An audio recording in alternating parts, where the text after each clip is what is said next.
Hello friends, मैं M S Srivastava आज फिर लेकर आया हूँ आपके लिए एक नया चैप्टर का एक्सप्लेनेशन जिसका नाम है from the diary of Anne Frank, written by Anne Frank. आप सबसे पहले देख रहे होंगे एनी फ्रैंक के इस पिक को। आप ध्यान से देखिएगा, इस पिक्चर के नीचे कुछ लिखा गया है। ये बहुत इंपॉर्टेंट है। मैं आपको पहले ये पढ़ के समझाता हूँ, फिर हम लोग स्टोरी को कंटिन्यू करेंगे।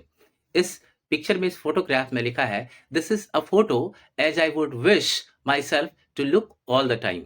मीन्स एनी कहती हैं कि ये एक ऐसा फोटो है जिसके बारे में मेरा ये विचार है कि मैं हमेशा इसी तरह दिखना चाहती हूँ जैसा मैं इस फोटो में दिख रही हूँ। Then I would maybe have a chance to come to Hollywood. और हो सकता है कि तब मेरा चांस बने कि मैं हॉलीवुड में भी अपनी पहुंच बना सकूं। एनी फ्रैंक ने ये लाइन लिखा था 10 अक्टूबर 1942 को। तो चलिए हम लोग स्टार्ट करते हैं इस स्टोरी को। Any was a German born जीविश girl. Any एक जर्मन बॉर्न जीविश गर्ल थी, मतलब यहूदी धर्म की महिला थी, लड़की थी। Who wrote while in hiding with her family and 4 friends in Amsterdam during German occupation of the Netherlands in world war 2।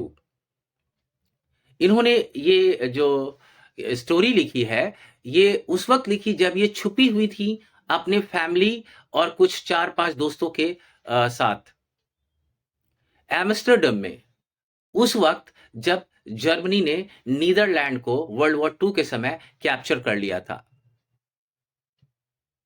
Her family had move to Amsterdam after the Nazis gain power in Germany. और इनका पूरा परिवार Amsterdam यानी Netherlands shift हो गया था Germany से, क्योंकि वहां पे नाजी पार्टी के लोग पावर में आ गए थे, यानी हिटलर पावर में आ गया था। इस वजह से ये लोग नीदरलैंड शिफ्ट हो गए। लेकिन बाद में देखिए ये कितने अनफॉर्चुनेट थी कि Nazi occupation extended into the Netherlands also. मतलब हिटलर ने नीदरलैंड्स पर भी अटैक कर दिया और उसको भी अपने कब्जे में ले लिया। मिस पता नहीं क्या प्रॉब्लम था हिटलर को जीविस लोगों के साथ, यहूदी धर्म लोगों के साथ। समझ में नहीं आता था कि क्या प्रॉब्लम है। जहां जहां यहूदी मिलते थे ढूंढ ढूंढ कर उनको मारता था। As persecutions against the Jewish people increase, मतलब परसिक्यूशंस का मतलब यहाँ पे टॉर्चर है। तो जीविश पीपल और पॉपुलेशन के प्रति चूंकि उनका अत्याचार यानी नाजी लोगों का अत्याचार बढ़ता चला गया, the family went into hiding in July 1942 in hidden rooms in her father auto Franks office building. चूंकि अत्याचार बढ़ता ही जा रहा था जर्मन लोगों का, इस वजह से ये लोग अब छुप के रहने लगे एम्स्टर्डम में। और फाइनली उन्हें एक जगह मिली जो एनी के पापा की ऑफिस थी। उस ऑफिस के कमरे में ये लोग छुपकर एक बिल्डिंग में रहने लगे। After 2 years in hiding the group was betrayed. और 2 साल तक छुप कर रहने के बाद किसी ने धोखा दे दिया उन्हीं के बीच में से, और वो लोग पकड़े गए। And they were transported to the concentration camp system. और फाइनली उन लोगों को पकड़कर कॉन्सेंट्रेशन कैंप सिस्टम में लाया गया। कॉन्सेंट्रेशन कैंप एक तरह का ऐसा कैंप था जहां पर सारे यहूदियों को पकड़ कर रखा जाता था, उनको बहुत टॉर्चर किया जाता था एक्सट्रीम लेवल पे। और उस कॉन्सेंट्रेशन कैंप में where within days of our sister Margot Frank's death, Anne died of typhus in Bergen Belsen. Bergen Belsen एक नाजी कॉन्सेंट्रेशन कैंप का नाम है in what is today lower Saxony in northern Germany, southwest of town of Bergen। मतलब finally उस version Belsen के concentration camp में Anne Frank की मौत हो जाती है, उनकी बड़ी बहन मार्गोट की डेथ के मात्र कुछ दिनों के बाद। टाइफस इनको हो जाता है और उस टाइफस से इनकी यहां मौत हो जाती है। Her father Otto, the only survivor of the group, returned to Amsterdam after the war ended to find that her diary had been saved। और फाइनली जब वॉर खत्म हो गया, वर्ल्ड वॉर 2 खत्म हो गया, तो इसके पापा फिर से वापस एम्स्टर्डम लौटते हैं और वहां जाकर देखते हैं कि एनी की डायरी जो है अभी भी सेफ है। Convinced that it was a unique record, he took action to have it published in the English under the name The Diary of a Young Girl। क्योंकि वो इस बात से कन्विंस्ड हो गए थे, श्योर हो गए थे कि ये डायरी यानी का जो है उन लोगों के साथ क्या हुआ है और वर्ल्ड वॉर 2 में क्या हुआ है यहूदियों के साथ, हिटलर ने क्या किया उन लोगों के साथ, उनका यूनिक रिकॉर्ड था वो डायरी। तो उन्होंने ये फैसला किया मैं इस डायरी को पब्लिश करवाऊंगा और इंग्लिश में पब्लिश करवाऊंगा, क्योंकि ये लोग तो डच थे। तो इन्होंने फैसला किया कि इंग्लिश में पब्लिश कराने से पूरी दुनिया मेरी बेटी के इस नॉवेल को पढ़ेगा और तब समझेगा कि नाजी लोगों ने यहूदियों के साथ कितने जुल्म किए थे। और फाइनली उस नॉवेल का उन्होंने नाम रखा the diary of a young girl. Basically दोस्तों, from the diary of Anne Frank, ये जो है एक ऑटोबायोग्राफी है of a young girl named Anne Frank who expresses her thoughts in her diary. ये लड़की अपने डायरी में उन सारे थॉट्स को एक्सप्रेस करती है जो किसी से बोल नहीं पाती थी। This extract is based on the background of world war two. और हमें जो ये पार्ट मिला है पढ़ने के लिए, इस नॉवेल का एक पार्ट जो कि diary of a young girl है, ये बेसिकली वर्ल्ड वॉर टू के बैकग्राउंड को शो करता है। The author feels that it is strange and unusual for her to write a diary because it is first time she is doing it. जब वो लिखना शुरू करने वाली होती हैं तो उनको काफी अजीब लगता है।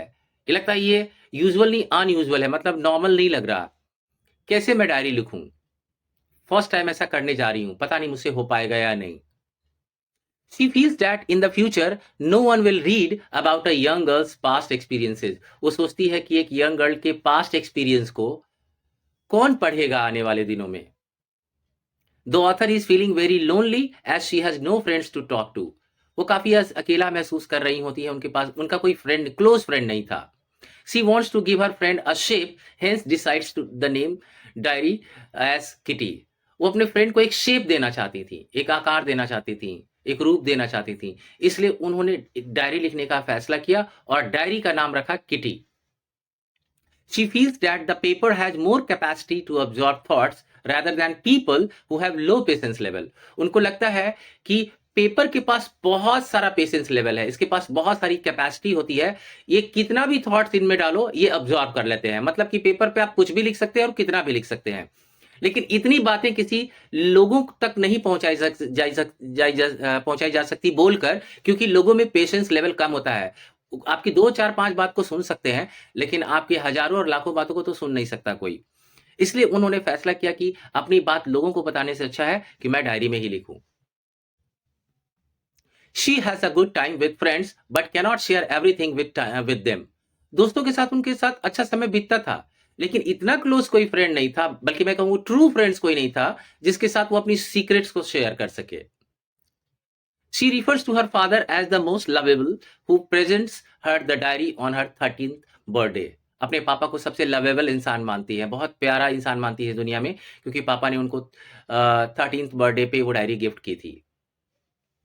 On June 20, 1942, she mentions how her class is nervous. अब उस डायरी में लिखती हैं कि जब मैं क्लास में थी तो पूरा क्लास उस दिन नर्वस था रिजल्ट को लेकर।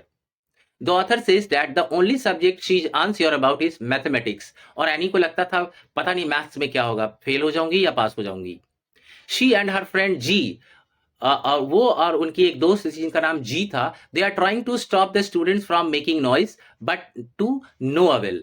क्लास में वो लोग सारे स्टूडेंट्स को शांत करने की कोशिश कर रहे हैं, बट कोई फायदा नहीं है, सभी लोग नॉइज कर रहे हैं, क्योंकि सभी लोग परेशान है कि पता नहीं आज तो रिजल्ट है, आज क्या होगा नहीं होगा। According to the author, about a quarter of the class were dummies. यहाँ पर कहती हैं एनी कि हमारी क्लास में लगभग 25% जो स्टूडेंट्स थे वो डमीज थे। डमीज कहने का मतलब था कि वो लोग एकेडमिकली पुअर थे, मतलब पढ़ने में बहुत अच्छे नहीं थे।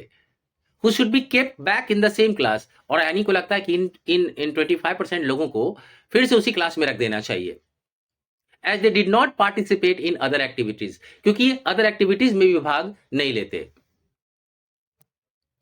Moreover, Annie recalls that her math teacher, Mr. Keesing, was angry at her talkative nature. Actually, Annie थोड़ी talkative nature की थी, तो इसलिए उनके जो मैथ्स टीचर है आप देख रहे हैं जैसा कि पिक्चर में, हमेशा उसको डांटते रहते थे।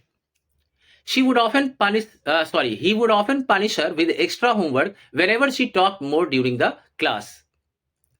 और जब वो ज्यादा बात करती थी तो मिस्टर कीसिंग उसको एक्स्ट्रा होमवर्क दे देते थे करने के लिए, और इस तरह उसको पनिश करते थे। The first punishment was to write an essay on Chatterbox. और पहला पनिशमेंट उन्होंने दिया कि जाओ चैटरबॉक्स पर तुम ऐसे लिख कर आओ। चैटर बॉक्स बेसिकली उसको कहते हैं कि जो हमेशा बोलता ही रहता है, बोलता ही रहता है, बोलता ही रहता है, चुप होने का नाम नहीं लेता। Which the author think is weird, author को लगा, मिस एनी फ्रैंक को लगा कि कैसा टॉपिक दे दिया है सर ने, ये तो काफी वियर्ड है, मतलब स्ट्रेंज है। She imagines the topic and decides to present concrete arguments in support of talking. So finally वो इमेजिन करती है कि इस टॉपिक पे क्या लिखा जा सकता है, और फैसला करती है कि मैं स्ट्रॉन्ग आर्ग्यूमेंट्स दूंगी इन सपोर्ट ऑफ टॉकिंग, कि बात करना जरूरी भी होता है। And she writes that she will try to better herself but cannot eliminate talking completely। और वो लिखती है जब वो ऐसे चैटर बॉक्स पर, तो साथ में ये भी मेंशन करती हैं कि वो कोशिश करेंगी कि अपनी टॉकिंग हैबिट को वो थोड़ा कम करें, लेकिन इसको एलिमिनेट करना यानी खत्म करना बिल्कुल मुश्किल है, पूरी तरह से खत्म नहीं किया जा सकता। The teacher finds it amusing, teacher को ये थोड़ा अम्यूजिंग लगता है, but a lots another topic after she did not change her nature. लेकिन जब वो नेचर अपना नहीं बदलती है, बात करते ही रहती है, तो फिर से उसको दूसरा टॉपिक दे देते हैं कि जाओ अब इस पर ऐसे लिख कर लाओ। The second topic is an incorrigible chatter box which refers to a habit that is difficult to change. Incorrigible का मतलब होता है विच कैनॉट बी चेंज, जिसको अब बदला नहीं जा सकता। इनकॉरिज मतलब कि आप कभी बदल नहीं सकते। बोले अब इस टॉपिक पर लिख कर ले आओ ऐसे। After keeping an I on her the teacher gives her another topic, और उस पर पूरी तरह से ध्यान रखे हुए थे मिस्टर किसिंग, लेकिन बाद में उनको लगा कि सेकेंड टॉपिक कंप्लीट करने के बाद फिर भी ये लड़की बात कर रही है, तो वो तीसरा टॉपिक उसको दे देते हैं इस बार, और इस बार उस टॉपिक का नाम है quack quack quack said mistress chatterbox. As a punishment उसको ये टॉपिक मिलता है third time. She runs out of the thought after writing 2 times on a similar topic. और आप भी अगर किसी सिमिलर टॉपिक पे 2 बार अगर ऐसे लिख चुके हैं और थर्ड टाइम भी आपको सिमिलर टॉपिक ही मिल जाए, तो आपको भी लिखने में काफी मुश्किल होती होगी। सो एनी को भी लगा कि अब इस बार क्या लिखूं मैं, इस बार तो मैं फंस गई। This time she took the help of her friend Sanne. तो उनकी क्लास में उनकी एक फ्रेंड थी Sanne, who was good at poetry, जो पोएट्री बहुत अच्छा लिखती थी। She offered to help Anne write the essay from beginning to end in words. बोली कि मैं तुम्हारी मदद कर सकती हूँ इस पोम को लिखने में, इसको पोम के फॉर्म में लिखो। और and she jump for Joy, और इतना सुनते ही एनी काफी खुशी से उछल पड़ी। Mister Keesing was trying to play a joke on her with this ridiculous subject. ये ऐसा रिडिकुलस मतलब बेकार सब्जेक्ट को देकर मिस्टर किसिंग एक्चुअली एनी का मजाक उड़ाना चाहते थे, but she would make sure the joke was on him. लेकिन एनी भी थोड़ी डिफरेंट थी, उसने भी फैसला कर लिया था कि मजाक मेरा नहीं बनेगा, इस बार मैं आपका बनाऊंगी। Anne finished her poem, finally Anne ने अपना पोम को फिनिश किया, एंड इट वॉज ब्यूटिफुल, बहुत अच्छा था। It was about a mother duck, उसमें उसने एक मदर डक को एक्सप्लेन किया, और उसमें एक फादर स्वैन भी थे विथ 3 बेबी डकलिंग्स, और 3 बेबी डकलिंग्स भी थे, who were bitten to death by the father, जिनमें उन तीनों छोटे छोटे बच्चों को, डकलिंग्स को, उसके पापा मार मार कर इतना मारते हैं कि उसकी जान ले लेते हैं। बिकॉज रीजन क्यों कि दे क्वैक टू मच, क्योंकि वो बहुत क्वैकिंग करते थे, मतलब वो बहुत बात करते थे। And luckily the teacher took it lightly. लेकिन टीचर ने इस ऐसे को लाइटली लिया, मतलब सीरियसली नहीं लिया। एक्चुअली एनी तो टीचर के बिहेवियर के अकॉर्डिंग उन्होंने ये ऐसे लिखा था, वो कुछ टीचर को समझाना चाहती थी, लेसन देना चाहती थी। हालांकि प्रोफेसर समझ तो गए होंगे, लेकिन वो उन्होंने काफी लाइटली लिया उसको। The professor recites the entire poem in front of the class and the author talks uninterruptedly after this. और पूरे क्लास को वो सुनाते हैं एनी के लिखे गए पोम को, और उसके बाद एनी को उन्होंने फिर कभी नहीं डांटा बोलने के लिए। इससे पता चलता है कि मिस्टर किसिंग समझ गए थे कि आफ्टर ऑल ये इसका इशारा, इस पोम का इशारा मेरे ऊपर ही था। दोस्तों, मैंने आपकी सुविधा के लिए इस पूरे चैप्टर का क्वेश्चन आंसर भी देखिए मैंने यहाँ पर दे दिया है। आप जाकर पीडीएफ का लिंक डिस्क्रिप्शन बॉक्स में देख सकते हैं, मैंने वहां पे पोस्ट कर दिया है। और आपको मेरी टीचिंग अगर अच्छी लगती है, मेरा channel English tutor by M S Srivastava अच्छा लगता है, तो प्लीज मेरे चैनल को शेयर, सब्सक्राइब और लाइक करें, और दोस्तों को भी रेकमेंड करें। Thank you very much for your support.